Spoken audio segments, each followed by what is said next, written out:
Hi, everyone. Welcome to the NHGRI H3 Africa DNA Day speaker webinar. My name is Jennifer Troyer. I'm a program director at the National Human Genome Research Institute here at the National Institutes of Health in the United States. I see we have people joining from all over, so thank you very much. Good morning and good afternoon and good evening, depending on where you're from.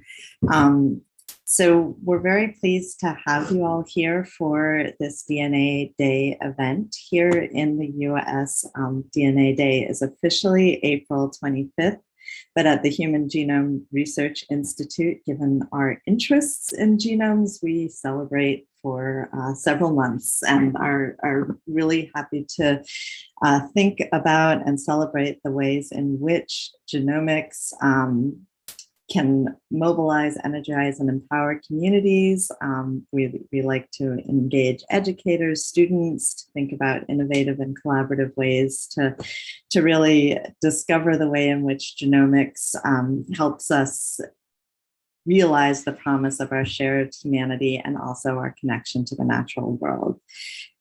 So as part of this, we have been for the last 3 years having joint DNA Day events between NHGRI and H3 Africa. So I'll tell you a little bit about H3 Africa for those of you who don't know. Human Heredity and Health in Africa is an initiative that's been ongoing for the last 10 years and is sort of in its final wrapping up stage, 10 years of enabling genomics in Africa. It is a joint effort between African scientists, the NIH, the Wellcome Trust, and the Science for Africa Foundation, and has really been about building capacity in terms of human capacity, in terms of infrastructure, and also collaborations throughout Africa to ensure that there is participation and benefit to African communities in genomics research. And so the projects, there are 51 overall, and some of them are training, some of them are research, some of them involve ethical, legal, and social implications research, which brings me to our speaker today. I'm very pleased to introduce Dr. Nchangwi Syntia Munung. She's a research fellow at the Faculty of Health Sciences at Cape Town in South Africa, and her work really has been involved in exploring issues of justice, fairness, equity in genomics, global health, infectious disease control, and the use of emerging biotechnologies in sub-Saharan Africa. So we're very excited to hear from her today. Without further ado, I will turn it over to our speaker. Nchangwi, take it away. Thanks, Jennifer, and for the very nice introduction. Much of what I will speak on today comes from the work I did for the H3 Africa Fellowship. So it is a real pleasure to speak at this NHGRI H3 Africa webinar in celebration of DNA Day. So big thanks also to the organizers for giving me this platform, and to all webinar attendees, good morning, good afternoon, or good evening, wherever you are. And thank you for making time to join us. So I will start this presentation with this extract from the article, A Vision for the Future of Genomics Research. It is authored by Dr. Collins Francis and colleagues, and it is just sort of important for me to put this up because when I started my postgraduate training as an H3 Africa Bioethics Fellow, it was one of the few present articles that I looked up to several times for direction on my research focus. And also because I've heard many people talk about the genomic revolution and precision medicine. And to me, I kept on wondering what that meant for people in Africa and if it was a reality or just another dream. So I think my perception of that has changed now over time. So for this presentation, I want to focus on this purple pillar just close to the tree there that has the label of LC. So that's ethical, legal, and social implications for genomics research. So I don't know if the authors deliberately put that pillar very high up there, but for me, I think it's important that it is a very tall pillar, sort of signaling the importance of mainstreaming ethical issues in genomics research and all genomics initiatives more broadly. So further to this article, the NHGRI has the ethical issues as a grand challenge in genomics, and they can be grouped into 4 broad categories.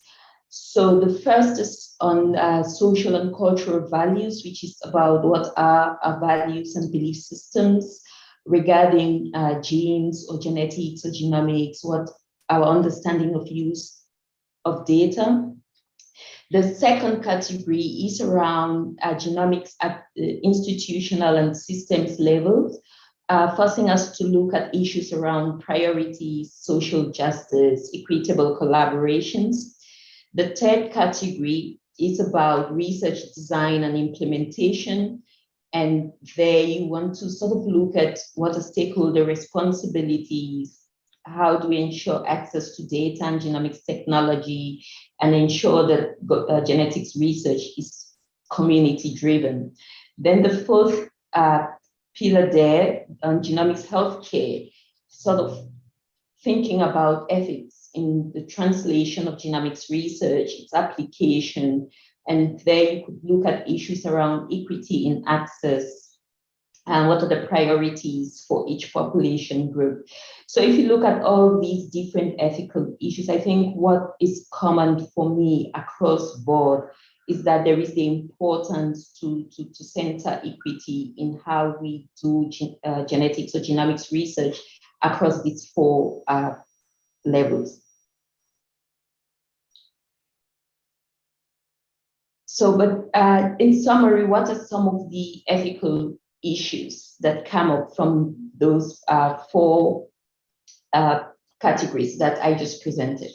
So the first is there is the issue of lack of diversity. There are some population groups that have not been included in genetics research, and there is the fear that they may not benefit from genetics, especially when it comes to the translation stage. There are issues around global health inequities. So will genomics actually address the global health inequities that we have? And a core issue that has come up there is the issue of access, mainly in terms of cost and coverage. There are issues around ownership of genetic data, who owns genetic data, and that discussion is moving more towards stewardship. Then there are issues around research and development for genetics, on intellectual property rights, benefit sharing. Then you have stigma, privacy, and then consent models. Which consent models are more appropriate? So, and there are very different consent models that have been proposed. There is broad consent, tiered consent, dynamic consent, and others. And so the question there is which is more appropriate. So I just have a screenshot also of a second article, like the first, which I found very useful to fall back on in terms of thinking about how equity needs to be centered in genomics research. And so if we look at all the ethical issues and just reflect on what is it that is the core issue. So it's not so issues of autonomy and all are important, but when you think through, I think a broader theme is around equity. And it is about saying that how do we achieve equity, or how do we advance the ideals of equity when we do genomics research, or implement genomics across board from translation right to the bedside. And so it's about thinking of equity in three broad areas. The first is health equity, then there is science equity, and a key point is around including the public voice in the use of genetic data and the implementation of genomics. So I just have also on the slide a screenshot of some of our own work on how we could achieve or advance the ideals of equity in genetics research, much more from an African perspective. And so with the H3 Africa initiative, they've done so much work around how these different ethical issues could be approached in genetics research in Africa. And one way they thought about these ethical issues, especially in relation to equity, is about designing governance models that address these different ethical issues. So you see some of the ethical issues that H3 Africa sort of addressed in the governance framework, issues around leadership, African intellectual leadership for genomics research in Africa, issues around consent, community engagement, benefit sharing, and all. This governance framework proposed by the H3 Africa initiative, specifically the ethics, legal, and social implications work group of the H3 Africa. In the development of that framework, what came forward more strongly is how do we get an African worldview? How do we get a framework that is informed by African values, that is centered around communal values, that is at the forefront of most, that will guide action, that guides the everyday life of people on the African continent. And so they came up with a framework which the core foundation of that framework was solidarity, reciprocity, and consultation. So building on the development of that framework. So as I mentioned before, one of the issues that came up in the development of that framework was, could we have an African worldview that could inform equity-oriented governance of genomics research, especially in the African setting? And Ubuntu, an African philosophy or an African worldview, if you prefer, came up strongly as a philosophy or a worldview or a view that could inform equity-oriented governance of genomics. And so we did a conceptual analysis of the Ubuntu philosophy to see what is it about that philosophy that we could learn from if we want to advance the ideals of equity in genomics research in Africa. So on this slide, I just have some of the principles that came up from the Ubuntu philosophy following that conceptual analysis. The principles of solidarity, reciprocity, deliberative decision-making, inclusivity, the importance of mutual trust and accountability. And I just want to emphasize that in all of these, the key message is for us to recognize our interconnectedness that is based on shared values and standards, and the importance of sharing resources for the benefit of all, especially for worse-off populations. We then moved forward to compare or to do a comparative analysis of Ubuntu and two theories of global health justice. This was important because Ubuntu, as an African worldview, is not necessarily directed at global health or health. It's a philosophy that just informs the way of life of people in sub-Saharan Africa. So I wanted to see how those principles that we identified actually speak to issues around health and health research. So we did a comparative analysis of Ubuntu and two theories of global health justice. So those two theories were shared health governance and global governance of health. And so this slide just shows some of the principles. Again, you see solidarity, reciprocity, mutual trust coming up, and then you have shared responsibility and the importance of furthering the ideals of health justice. which when we compare, it's more around solidarity. And I will come back to this slide towards the end of this presentation. So I just want to talk on some of the principles that I think are important for this talk. And also because of time, I can't go through all these principles. So a first principle from that conceptual analysis of Ubuntu and the two theories of global health justice is shared responsibility. And it is basically asking us to reflect on our own equity-oriented responsibilities. It is to say, do we have defined equity-oriented goals and outcomes? And do all stakeholders have a common understanding of these equity-oriented goals? And the point here is that if the different stakeholders do not have a common understanding of their own equity-oriented goals, then it is hard to foster equity in genetics or genomics initiatives. And so by stakeholders here, I'm referring to very different groups like researchers, healthcare workers, funders, policymakers, and the public generally. So are the funders actually thinking, and do they have a common understanding of what are their own equity-oriented goals towards ensuring that genomics benefits all populations around the world, especially worse-off populations?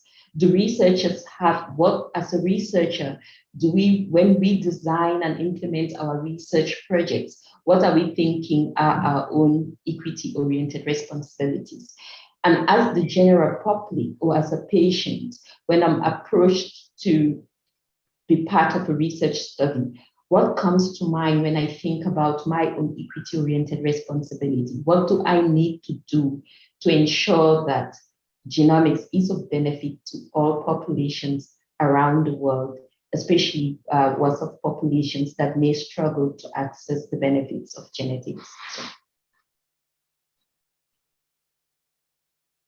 And this slide, nothing specific besides just to showcase what, for example, would be the equity-oriented responsibility of one stakeholder group.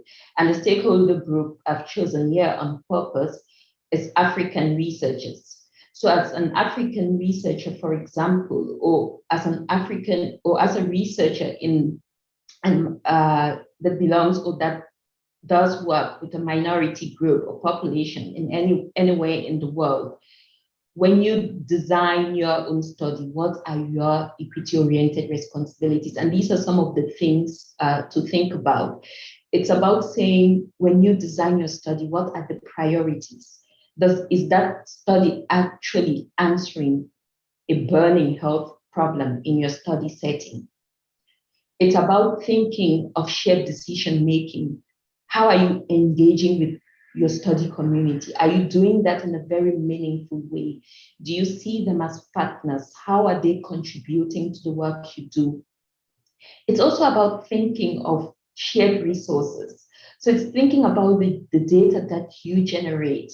How are you ensuring that that data is being used to advance health equity or to advance science equity across the world? How are you thinking about building capacity in your setting? And how are you thinking about benefit sharing and intellectual property? And I think this last point is important because at the end of the day, it will inform how populations are able to access the benefits of genomics or genetics. And I think that it has become very clearer with COVID-19 and vaccines, and even with the new trial drugs. The second principle I would love to talk about today is furthering the ideals of health justice. And the question is, will genomics translate to health benefits for study populations across the world? And the emphasis again is on worse-off populations. And it's just about thinking, what are our priorities for our study communities? What is more important? How will genomics make more impact in that setting? And in terms of research and translation as well. And again, this is another example for genetics in Africa and what could we think of as priorities. So I have 4 blocks here. What could be, for example, the priorities for genetics and genomics research in Africa? It is, for example, to look at the disease burden. What is the disease burden in Africa? It's supposed to reflect on the cost-benefit ratio, or where the genomics have maximum impact or benefit.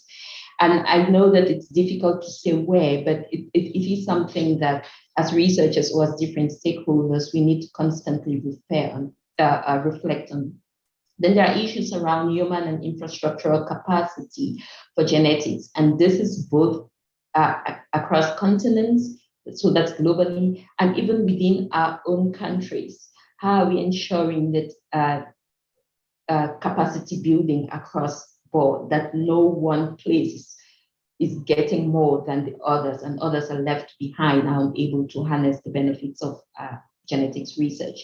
Then it's about thinking of knowledge translation, knowledge generation and translation. Are we training personnel across board, not just for research, but at the bedside? So are we ensuring that we are training medical geneticists, genetic counselors, in addition to the genetic researchers that we are training, such that we can move from research to bedside very seamlessly? And the last block, I think it's very important, is about thinking of how are we engaging the public? What's the level of awareness of genetics and genomics in the general public? Are they making significant contributions? Not just, and this is not just about community engagement, it's about saying what is their input to our own research or the genomics initiatives that we develop. The third principle I would love to talk about is shared resources. And I think it's really, really important that we look at how we creatively distribute resources, because if we do not think about it, then we inevitably widen inequities. So, and what are these resources? They're very different. It could be data, it could be genetic data that has been generated, and it's thinking about our data sharing attitude and practices. What is stopping us from sharing data, and how long do we keep data? So, and I know that there is a lot of discussion around that and why people may be unwilling to share and all of that. But we really need to think that at the end of the day, how do we do it in a way that benefits the person on the street or WhatsApp populations sitting somewhere hoping that this work brings them some health benefits? It's about thinking of our intellectual property models. Are we going for models that will allow people to be able to access genomic technologies, especially at affordable prices? It is about looking at benefit sharing mechanisms.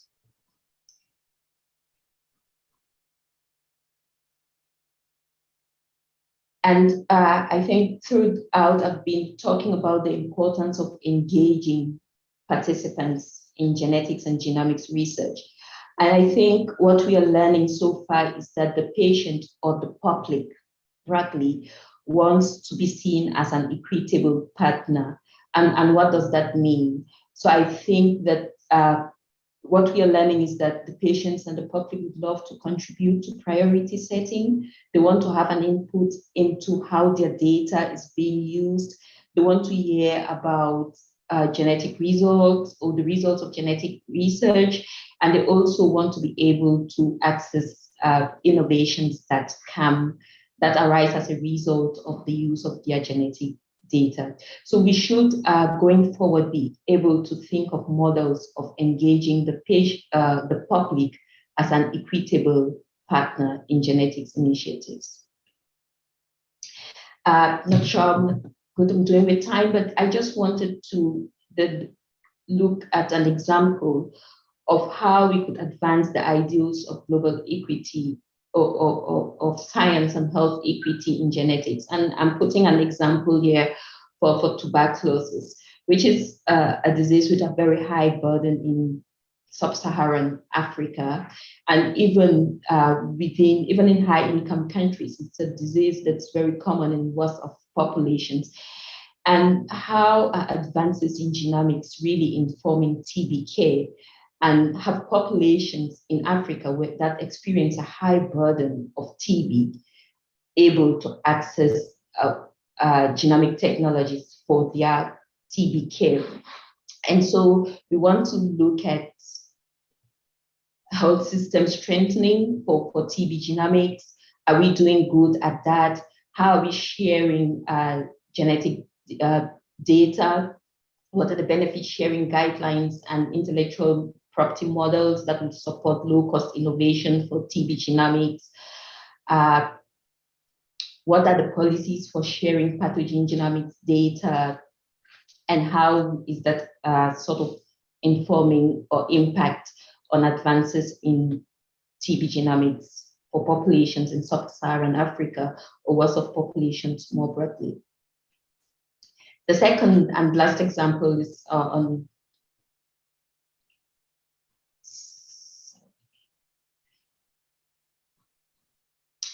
here.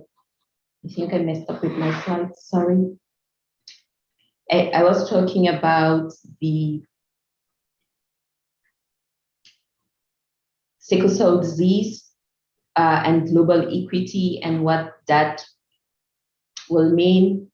And it's about looking at access to genetic therapies.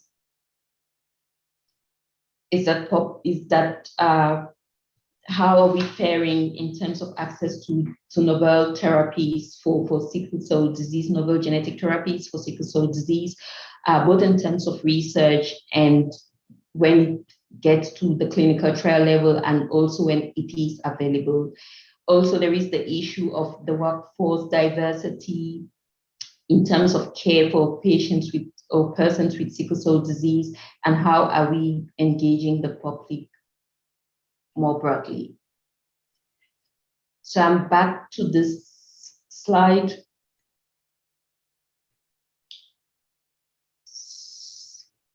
Sorry, just wanted to.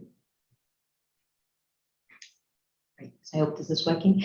So I'm back to the slide again, which is about a reflection of our equity-oriented responsibility. So what should that lens look like? So irrespective of what stakeholder group you belong to, it's about thinking what, in your own activities, how are you furthering the ideals of health justice?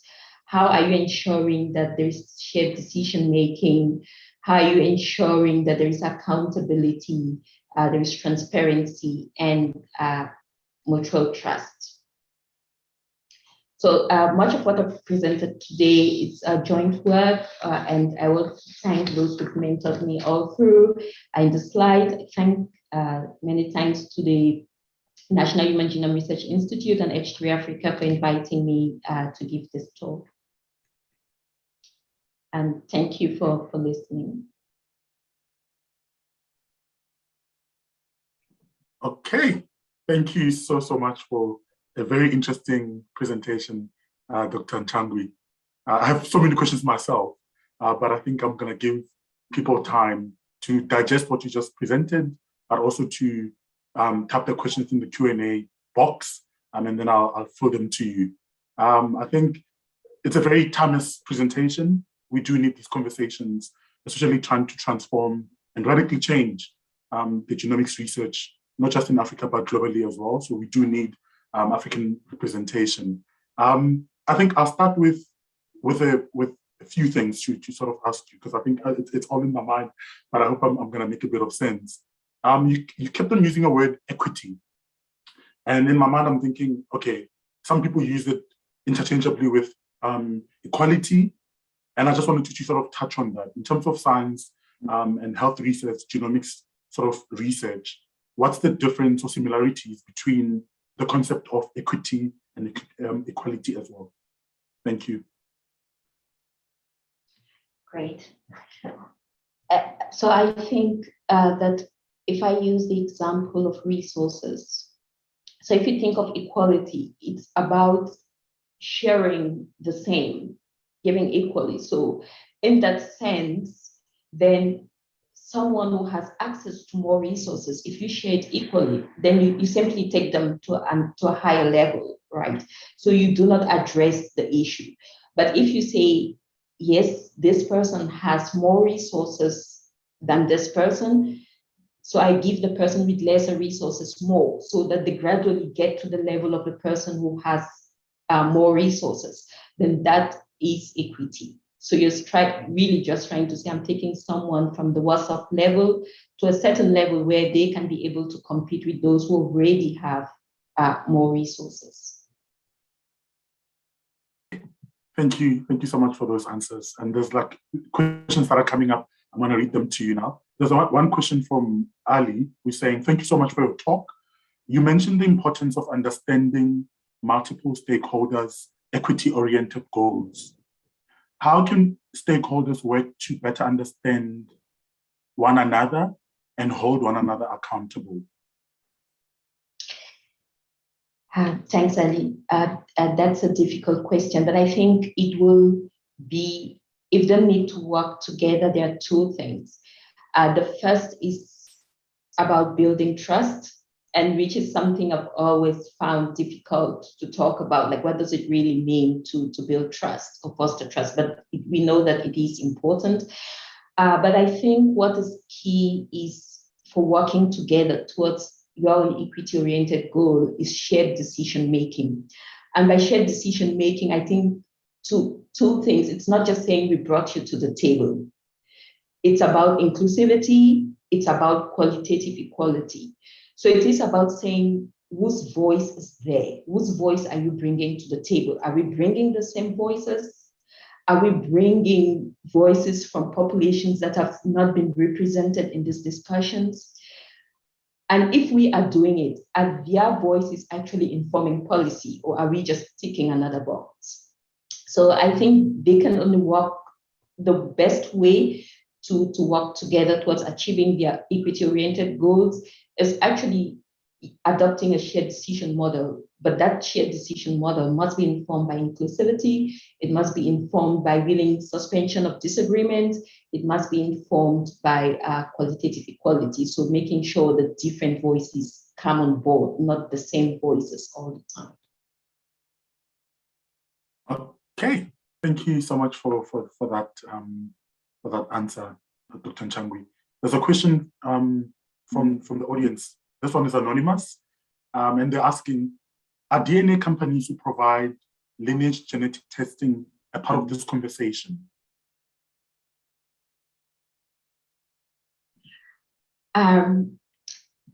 Yes, so I think that is a key stakeholder group.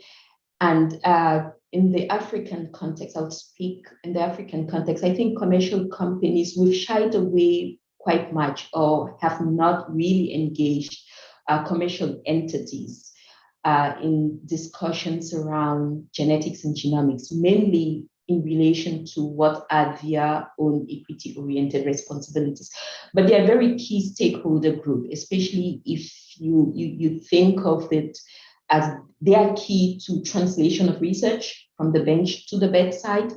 And so we must be able to engage them. And I see them coming through around issues of intellectual property, around issues of cost, so that everyone is able to access it at an affordable rate.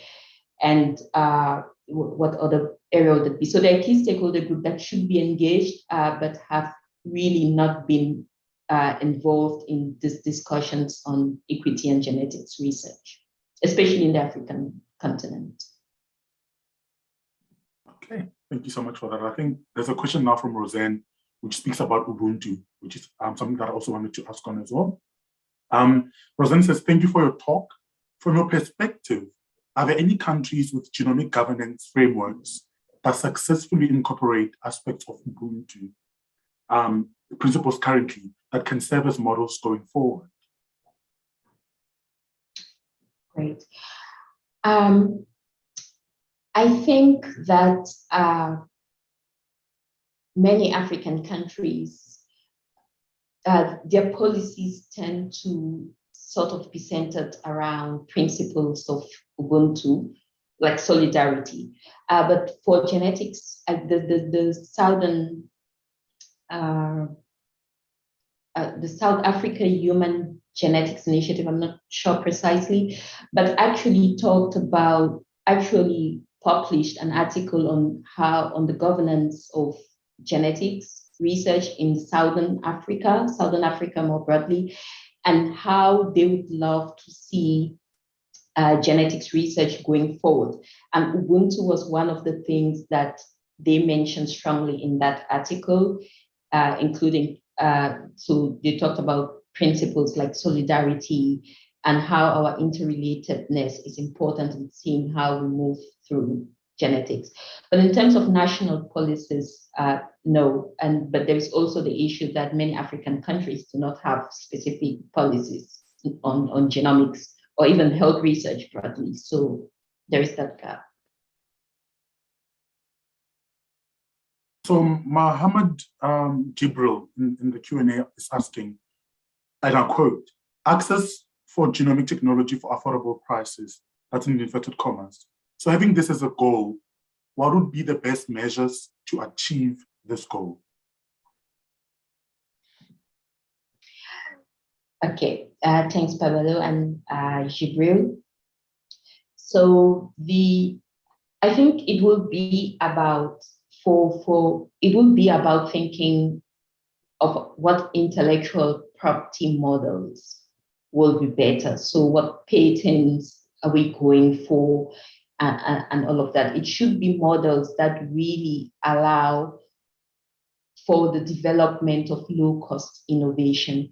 And I think, again, it's thinking about, we could learn from COVID vaccines, how some intellectual property models actually prevented people in low and middle income countries to be able to access vaccines. And it's taken a lot of advocacy for that to happen. So basically thinking about our IP models. And I think South Africa also has much story around that for access to ARV therapies, where intellectual property models that do not support low-cost innovation or production can actually prevent access to essential therapies or new innovations for people in resource-poor settings. And there's a question now from Godfrey Tangwa. Regarding sharing and equity, how is this to be ensured in Africa for externally funded, profit-based research? Okay, thanks, Prof. Tangwa. It's also good to know that he's on the call, because he's one of the people that has really informed my own thinking of ethical issues in genetics research and health research. So thanks, Prof. Tangwa, for attending this talk. And as usual, you ask a difficult question. How do we ensure that we advance equity if we have externally funded profit-based research? And again, I think it's about shared decision-making, and also about African researchers really reflecting on their own responsibilities, especially when they sit on the table with funders, when they are in those meetings, to be able to say to the funders, listen, we know that you are bringing in these resources, but these are the needs for populations in Africa. And I think that happens sort of within H3 Africa. We've really seen some progress in that area that many initiatives can learn from. And I think I would leave that responsibility to African researchers. They should be able, when they sit on these decision-making tables, to be able to say, this is what we need at the level of the continent. This is what our people need. This is what my study community needs. Can you then direct resources or the funding towards this specific priority? Because that is what is needed at this time. But also, it's, again, I mentioned the willing suspension of disagreement. for the funders also to be able to say, yes, we are listening, we hear you, and we are able to make these changes to accommodate that for the benefit of populations in Africa. Thank you so much for that. We still have time for questions, so please do type in the Q&A. There's a question. Could you speak more about partnering with communities in terms of the questions we ask at various stages of the scientific process? That's from Ali. Okay, thanks, Ali. So I think in the past 2 years or so, it is one of the things that I've struggled with, and that we have been trying to address as part of the Sickle Africa Data Coordinating Center, is to really say, what does it mean to engage the community or the public as partners in research? Because I think generally we have focused on community engagement, which is very, very important, but is that sufficient? So I think I do not have a direct answer to that question, but increasingly we've seen patient support groups actually want informing priorities for research consortium. Being able to voice out to say, no, we want to be able to see research on this, because you have been collecting data. We always see you here requesting to do research, asking us to be participants, but we've never sort of know what you're doing, what are the outcomes. But could you sort of look at what a gene therapy, for example, because we are interested in gene therapy, would love to hear some research around gene therapy. So that's informing priorities. I think increasingly also people want to inform how they want a voice in how their data is being used, but we need to identify models. And so one of our new projects, public engagement in big data and genomic medicine, PubGem Africa, will be looking at what are some of these ways of equitably engaging the community or the public as partners. And we hope that we are able to make some progress in that area. Thank you. There's a quick question from the audience. Are you familiar with the book named Medical Apartheid by Harriet A. Washington? If so, can you comment on it? Sorry to disappoint. I don't. I think we should both jot it down to find it, because I think it sounds interesting. I also don't know the book, and I think I'm going to jot it down to read later on to see what it's about. But it sounds relevant to your presentation. Thank you so much to the audience member who suggested that. But Pabalo, could you just drop an email with the title of that book as well? Yes, I will. I'll save it while I'm. Yeah. So now there's a question from Jennifer. It's a very loaded question. It's quite long, so hopefully you're ready. Jennifer's asking, can you please talk a bit more about benefit sharing? What are the benefits of genomic research? How do you value and share knowledge even when how do you value and share knowledge even when there is no product or financial gain? And lastly, what about when there is a discovery of course, but no affordable treatment available? So that's a bit loaded, but please try to break it down. Okay. So, sorry about it. I think benefit sharing almost seems like a very contentious, or at least a very difficult ethical issue in genetics, that we keep on going round and round about it, and it's just really difficult to find exact solutions to the issue of benefit sharing.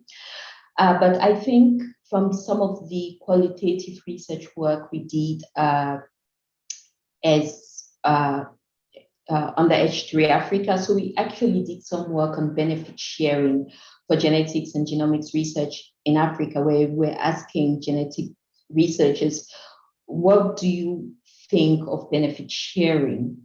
And what do you consider to be benefits? So the answers were really, really diverse, but there are different types of benefits that came up from that study. There was people thought of capacity building as a benefit. People thought of employment as a benefit. People thought of giving social amenities to communities. So sometimes, like, how is that could that research support that community with maybe a health center as a benefit? But there was also the issue of profits. So I think one of the things that came up strongly was that no one actually shied away from talking about the importance of sharing the profits that may arise from the use of genetics data within a particular community, or what that means. So, and so irrespective of what we think of as benefits, I think the first thing is we should be able to share information with communities, with our study communities. I think that's the very least we can do. And sometimes we think that it is not important, but I think from studies that are coming up, that is really a key thing. So it's just going back and saying, you remember we did this study on sickle cell disease, we did this study on tuberculosis. This is what we found. So it may not change practice now, but we are coming back. And it's also about respect for communities. So even when there's no financial gain, we should be able to do that. Then there is also the issue of capacity building. I think what is left from like the H3 Africa project, many people, in terms of the next of training, the researchers that have been trained, the infrastructure that has been developed, many people consider that as a benefit. So there is no financial gain on that, but that's a benefit. And what about when there is a discovery of cause, but no affordable treatment available? So I think it will still be going back to the community to say, this is what we found, but we need to really engage them meaningfully. So that goes back to Ali's question of how do you engage the communities? What are the models that are available? And I think in the coming years, it will be important for genomics initiatives to actually think about meaningful public engagement on the use of genetic data. Thank you so much. We have about 12 minutes left and questions are coming up now, but it's fine. We still have a bit of time. There's a question from Kidis Bobosha, and it goes, thank you, Cynthia, for the nice presentation. One of the areas that needs focus, as you mentioned, is public awareness about genomics. Do you think there's an improvement in Africa? Thanks, Kidis. I think I also just want to mention, because I see Professor Makani also there. So thanks to all of them. I think these are people that have really informed my work and supported me across this journey. So it's good to also see that they are here to listen. So public awareness for genomics is really the big issue. And I think that the focus should be in that area from now onwards. And is there improvement in Africa? I'm not so sure. I don't think there is much improvement, but I think the good news is that the funding initiatives are now willing to support that kind of activity. So I mentioned PubGem Africa, which is a DSI Africa initiative, and DSI Africa is funded by the US National Institute of Health. And so PubGem Africa, it's about public engagement in genomics medicine in Africa. And that project will basically be saying, what is the best way to engage the public? What is it the public wants to know? And how do we do it in a way that is respectful?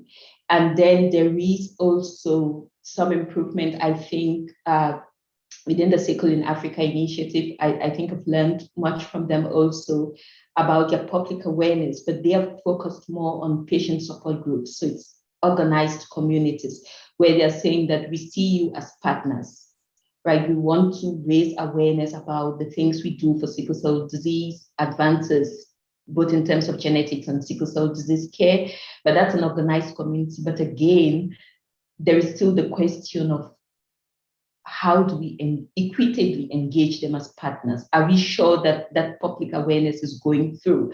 And I think some work is ongoing in that light.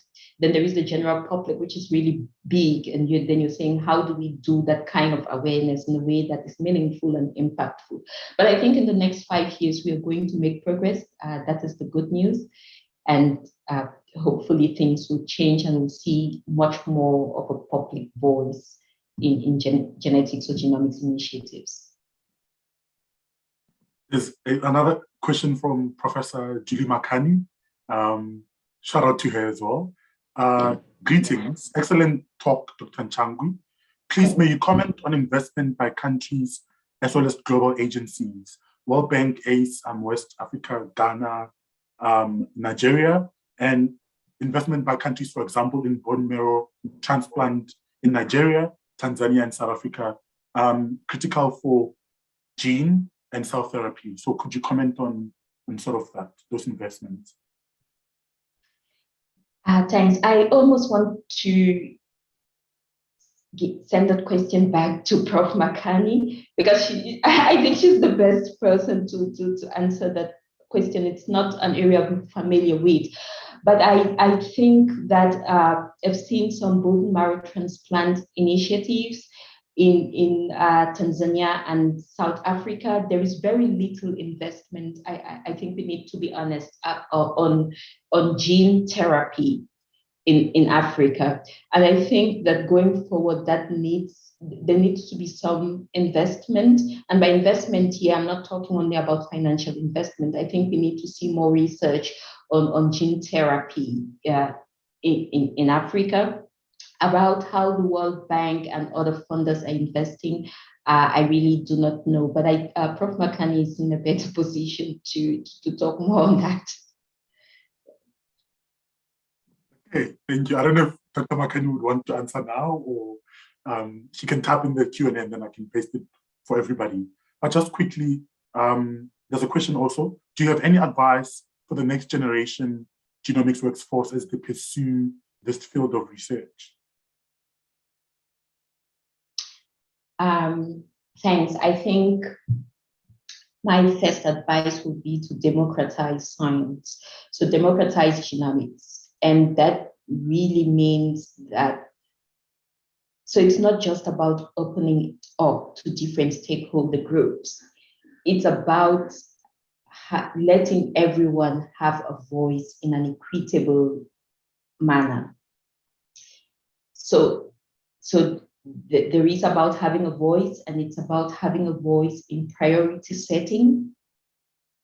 So I think that the next generation of genomics workforce should be able to sit and say, what are the priorities for genomics in my setting, in my study community? Where will there be more impact?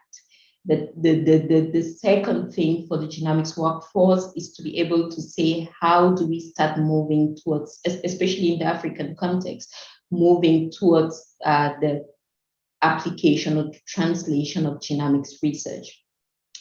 Then there is also, I think, where there is a gap, I think in Africa, I think I'll just draw my examples from the sub-Saharan Africa, is the healthcare workers. How are they, do we have healthcare workers that have a good knowledge and awareness of genomics? And so we're thinking of the medical doctors, we're thinking of the nurses. Do we have medical geneticists, for example? Do we have genetic counselors? I think some investment needs to go into that. We need to see more healthcare workers actually taking interest in genetics, and institutions in Africa actually opening up spaces for training in genetics for medical practitioners. So I think I'm looking at the time and I'm very careful to not go over time, because I understand people are coming from different parts of the world and have other meetings as well. But I think we can go on literally for another hour, because people are still wanting to ask questions. But I just want to highlight the fact that there's several people who are sending in the grateful for this talk, and just complimenting you for really a brilliant and phenomenal talk. So thank you so much, Dr. Nchangwi. We appreciate it. My question, though, quickly, let me slot it in before we go. You spoke about equitable partners and how patients and participants want to be seen as contributing or sort of producing the research in genomics. And in my mind, in my very pessimistic mind, in understanding how research and science have a very painful history, but inherent power dynamics of researcher versus participant. So how do we powerfully and meaningfully include and make sure that people are actually equitable partners, not just in words, not just in pretending that it's all kumbaya and it's all perfect, but we actually do the shadow and groundwork of making sure that people are part of the processes and the research that we produce. Right. I think the first thing is not making assumptions about our study communities or the public generally, not making assumptions about what they know about research.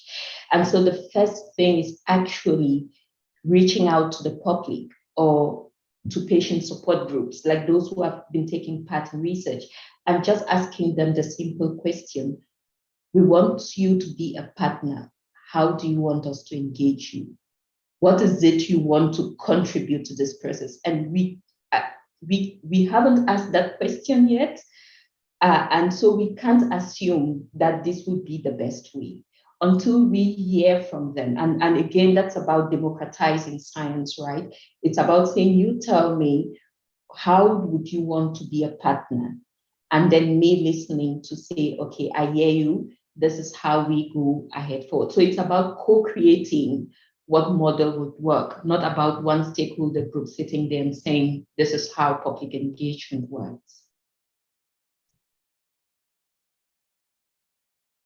I'm on mute. Thank you so much, Dr. Nchangwi. I don't know if there's about 2 minutes left. I don't know if there's anything, before I make an announcement, I don't know if you have anything else sort of to say lastly, before I draw everything to a close. No, I think it's really just to thank the NHGRI and H3 Africa for inviting me to give this talk, but a big shout out to all those who attended this webinar. Really, really appreciate that. Thanks, Pabalo. Thanks, Jennifer, Ali, Roseanne, and all of you that helped me walk through this, prepare for this. And also to thank the people that have mentored me all through the career in bioethics. And I see some of them on this call. So a big shout out to them and to my research team, because I know some of them are attending. So thank you to everyone, basically. That's what I want to say. Thank you so much, Dr. Nchangwi. Just to join you in, I saw in the attendees list that there were people that I know and they're part of your team, and it made me beam with pride and knowing that you have such support. Just to also echo your thank yous to NHGRI and to the team in the background. They know themselves. I'm not going to mention by name, but I just want to say thank you so much. This was really interesting, and I can't wait for the recording to be released. Just to say, people can email you if they want to get in touch. They can follow you on Twitter at Syntia. Just obviously she engages professionally, so you can follow her. But just quickly before we close, we have about a minute left. This was the first of the joined webinar between H3 Africa and NHGRI. And I just want to kindly ask you and inform you that we are going to have a second one, which is going to take place still this month as well. Please look at the slide. So please join NHGRI, H3 Africa for the second and final presentation, which is going to be held on Friday, April the 22nd of in 2022, so like a week from now. And it's going to be at 9 a.m. EDT. Or Eastern Daylight Time. And it's going to be presented by Dr. Yose Hamdi, who is based in Tunisia, or Institute Tunis, Institute Pasteur du Tunis in Tunisia. And she's going to be speaking on Genome Tunisia Collaborative Alliance, building population-specific reference genomes for precision medicine implementation in North Africa. Similar to this one, please do register. There's a link now that Roseanne kindly shared in the chat. Please go ahead and click on that link and register. Make sure that you get reminders, make sure that it's in your calendar. And we're going to continue talking about DNA Day, which initially started as a national day, but now it's becoming much more international. Thank you to all of you for joining us and making DNA Day international. Enjoy the rest of your day, everybody, and see you next week, Friday, for a different talk that's going to be moderated by Dr. Rolando Julius from East Africa as well. Thank you so much, everybody. Enjoy your day.